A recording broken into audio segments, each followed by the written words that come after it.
Yeah, we use the norm against people who are probably, for one reason or the other, reasonably below the norm, but absolutely over time going to exceed the norm, right? Right. We don't match up our expectations with the reality. That happened to one of our kids in reading. I know. Do you remember that? That was a very sad occurrence. Yeah, that was bonkers. Yes. I don't have as much problem of comparing to the norm as I do overestimating how much of I sometimes call it machete scalpel. Mm-hmm. A machete is a pretty relatively not sharp blade for cutting very rough, forested jungle kind of thing. Yeah. A scalpel is a very precise instrument. And when people say things like, you're a 3-year-old, like they said to us, you're a 3-year-old is 2.5 months behind in reading. Mm-hmm. And you're like, that's a scalpel-level statement that there is no scalpel-level evidence for. Right. You teachers, you administrators do not have the evidence to make that statement. No scientist has the evidence to make that statement. Right. So we're using this very scalpel level thing to say your son has fallen 2.5 months at 3 years old, or however old he was. He was actually 5. 5, yeah, whatever.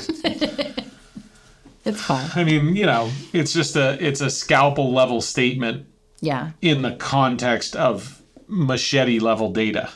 Yes. Yeah. Yes. And the research on that is pretty clear.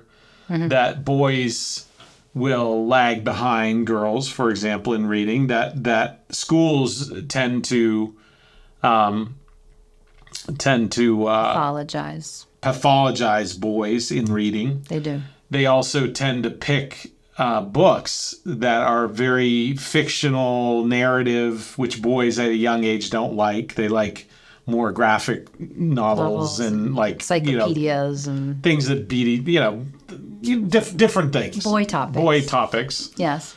So if you get a boy Captain Underpants, the whole set, they'll read Captain Underpants because they love that stuff. Yeah. And the data shows that boys and girls eventually they even up over time around 12. I think 12 and I think some of the research that we did, because that's how we are when somebody says something we research it and verify it, said that by the time they're 18 there's actually no discernible difference. And sometimes boys exceed the girls in reading skills. So it's just they said they wanted to do an assessment, remember? I think a lot of parents are dealing with this kind of stuff. They said they wanted to do an assessment on our kid. And I said, I'll let you do an assessment on our kid if we can do a parallel assessment on the school. They didn't like that. That was very popular. They didn't like that. Right, because let's do a parallel assessment of the school's methods. Of engagement, of reading, of pedagogy, of all of it. Then we can really compare, in context what's going on.